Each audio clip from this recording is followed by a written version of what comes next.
Ale já bych tady rád uvedl, že my jestli prohrajeme krajské volby, tak se nám může stát, že přesně. Takže my nejsme strana. My nejsme strana. Není. 20%. Pojďme do něj. Zavedená, nám může si dovolit nějaký Změňme stanovy a taktizovat na víc než jedny volby. My si teď nemůžeme dovolit taktizovat na víc než jedny volby. To jsou tyhle krajské volby. Buď anebo. Jo. Takže jestli v tom tvý úvaze tohle je, tak to prosím odstraň. Já myslím, že 100% je, že tam je to v podstatě ta volba je na 2 roky a že nad tím si uvažoval, ale pak to, co říká Vicky, je celkem jako důležitý, protože opravdu se může stát, že po těch krajských, že ty krajské volby asi nedopadnou nějak úplně ideálně, no to si přiznejme, jo, no já jsem velmi zvědavá, jak to dopadne. Ale prostě fakt by mohlo se stát, že to bude úplně do prdele a už se to vůbec nestačí jako zvednout. Takže jako jestli takhle jako to uvažuji, tak si myslím, že opravdu je to zbytečné. Krajských voleb potřebujeme náboj, jak je dneska půl týmu. je prázdnej. Rezignovaný, prázdnej. Teď je legrace jenom jedna informace. Já mluvím časem i s Kalouskem. Oni oba dva jsou čím dál tím vyčerpaný těma bitvami, které se vedou. V zásadě jedinou stabilitou, kterou mají, paradoxně jsme nakonec my. A v zásadě, kdyby my jsme nechtěli prohrát krajský volby, tak to můžeme taky udělat tak, že v půlce krajů uděláme společnou kandidátku. My to můžeme udělat klidně na třetinu. 1/3 kandidátek můžeme udělat se socanama, 1/3 krajských kandidátek můžeme udělat s ODS-kou a 1/3 jako společnou kandidátku můžeme udělat s ODS-kou. Minimálně ve 2 krajích máme minimálně ve 2 krajích máme s Gazdíkem a s Kalouskem domluvenou společnou kandidátku. Když budeme jako Tomka je hodně dobrá, protože to mají nezávisle na tom komunálu, oni jsou docela silní, jo. Takže a to spojení těch kandidátek by viděla jako velmi, protože tím elegantně nějak skovali to, že nemáme skoro žádnou odpověď. Ne, já řeknu příklad. Máme domluveno s Kalouskem to, že když Šťovíček zvedne hejtmana, tak Šťovíček bude společný kandidát na hejtmana v Ústeckém kraji. Super. Super, až na to, že Šťovíček nechce. Já za žádnou cenu to nechtěl. A to ještě přemluvíme. To přemluvíme středovýho oblaku, a ne jako k TOP 09, je to jako uchylný, jako ideologicky, jako z TOP 09. Já se chci schovat u sebe do středového obláčku, přitáhnu si SMK, přitáhnu si místní zelený, přitáhnu si všechno. To jsou mrtvoly. Soska. Podívej se na výsledky, u mě prostě nejsou. A my se musíme stát. Ne. Tam je to širší, tam my to máme SOS a zelený a to je jedno. My se musíme stát gravitačním centrem českého středu. A gravitačním centrem českého středu se nemůžeme stát, když půjdeme někam v stopku. My nemůžeme být chvíli vlevo, chvíli vpravo, chvíli ve středu, to nikoho neosloví. Fakt ne.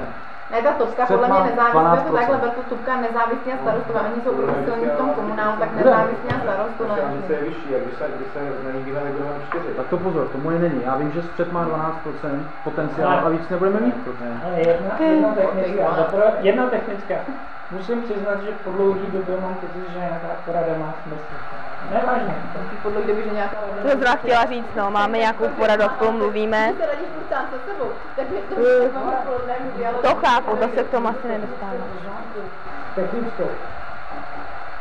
Pojďte opustit krajský volb a vraťte se k tomu předsedu. Já si myslím, že dostat Karolínu do situace, aby se jí zeptali, když by zvolila předsedkyní, ani předsedkyně, už vám pan místopředseda řekl, co budete dělat ve zdravotní reformě. Tímhle způsobem by do ní šli. Podle mě v tuhle chvíli je nejpřirozenější vývoj, že do volby půjde mimo jiné, ať se tam proboha přihlásí do Baba. Jasně, ten už tam hlásí. Aby byl to jako Bárta, jo. Podle mě jednoznačně musí to tak být. Protože jako představa, že by si tam nainstalovala jakoby Karolína v tuhle chvíli, nemůžeme to fixovat. Tam budou videa těch profilů a když prostě promluví na 5 minut Karolína, tak ty lidi budou úplně... Ale to už... No tak to zas! A to už nemůže. Ne, Vicky, prosím tě, jenom realitou. Nepochybně v kraji bude mít oporu, protože teďko ty kraje objížděla, takže prostě si udělala jakoby to PR a objížděla ty kraje.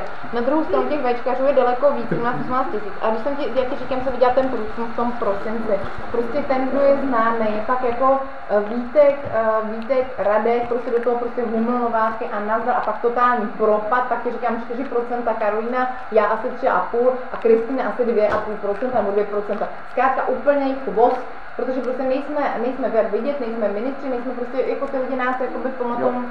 Ale teď jako ty počty, 17 000 zapomeň, teď asi 4,5 tisíc lidí, kteří budou hlasovat v téhle volbě, protože jsme to dali jenom na ty, co jsou uvěřený dopisem. Naroste to si myslím na 7 000, bude 7 000 oprávněných, jo. A tam už jsou ty počty jiný, než na těch průzkumech, prostě protože jsou fakt lidi, co jsou nám hodně blízko, co nás hodně sledují, jo. Jsou to lidi, co si o nás čtou, takže tam si myslím, že ty průzkumy, co máme, budou dost rozkývané. Já jsem to spíš na Karolině, Karolina tady nesedí, ona se musí sama rozhodnout, jak chce. Já bych do toho třeba nešla, já jsem se ohrazoval proti těm 6%, ta bude kdyby se to stalo kdokoliv jiný, tak prostě chvilku jsou ty média možná hodně a pak je to omlátí o hubu a pak oni vidí, že reálný je. Já si nemyslím, to vyhraje, ale chci, aby do toho šla. No neřekl, že nechce. Nechci být předsedou proč. Pochopitelně se žuje, ale hlavně splnili by se ti veškerá tvoje to skrytá přání. Konečně by se mohl přihlásit ke svému projektu, který tady roky už šušníš, díčkáš. No tak bylo to konec schizofrenie, no. Pro všechny.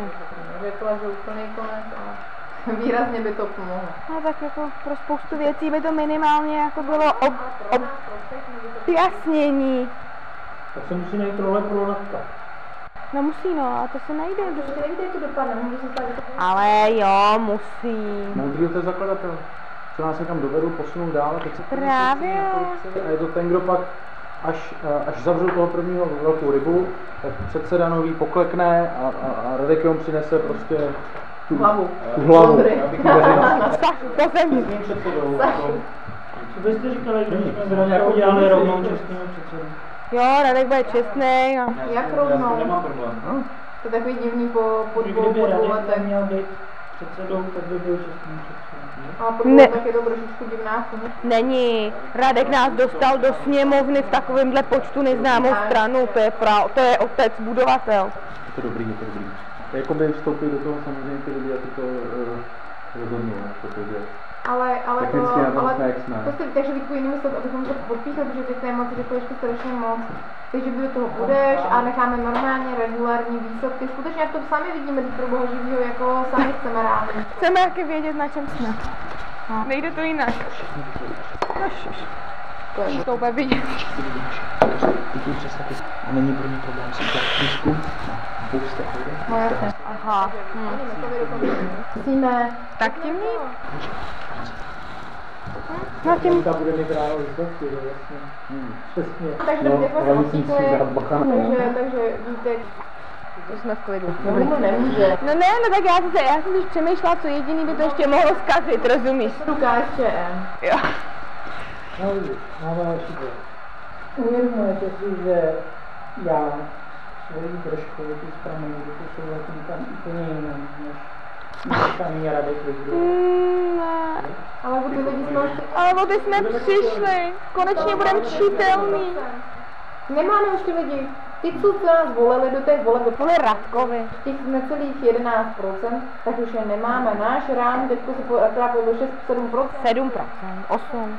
O ty lidi jsme přišli a můžeme jedině Budeme prostě budovat. Budeme kostit ODS. Ty proti Nečasovi se velmi výrazně. Posune nás to trošku doprava, budeme středoprava zase, tak jak jsme si řekli úplně původně v Mikulově. Stopkou, ty se můžeš domluvit s Kalouskem a sežere ODS-ku, rozstavneme na dvě půlky. Zabereme ty body těm lidovcím, že ne? Staneš se větším terčem, to je jedno možné. Ne, to už nejde. A naopak už nebude další terč v podobě toho Radka, v podobě dalších nás, který prostě z nás dělají jenom prostě loutky, který Vít Bárta řídí a který prostě jsou absolutně nesvéprávný. Konečně to aspoň bude mít nějaký opodstatnění. Hlavního poradce Vysvělo zarekla.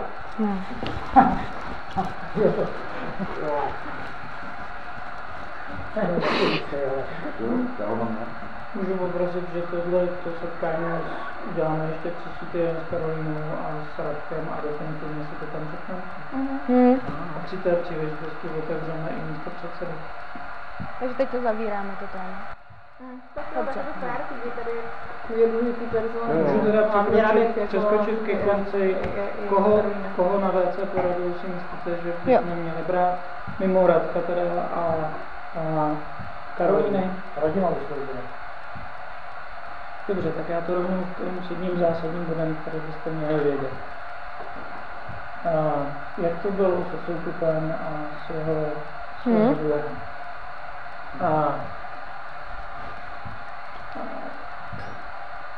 Zjistili jsme, že nám Soukup škodí na poště, kde se domluvil s Tvrdíkem, potažmo s Hablou. O tom problému se dozvěděl i premiér a v tu chvíli my jsme okamžitě udělali řez. Vyhodili jsme ředitelku. A to ještě víc excitovalo premiéra, který naprosto bezostyšně vyslal pro změnu Langera, aby domluvil nového ředitele České pošty. A Langer se nám spojil se Soukupem a vytvořil akční tandem k nějakému řešení. Potvrzuju to, že jednoznačně za tvojí kauzou, podle mě ne iniciačně, ale využili. Ale v momentu, kdy od chvíle, kdy se k tomu vyjádřila Kopicová, tak to bylo Kuto. Já jsem Soukupa teďka, myslím si, uklidnil a Soukup podle mě ten konkurs bere jako varovný výstřel.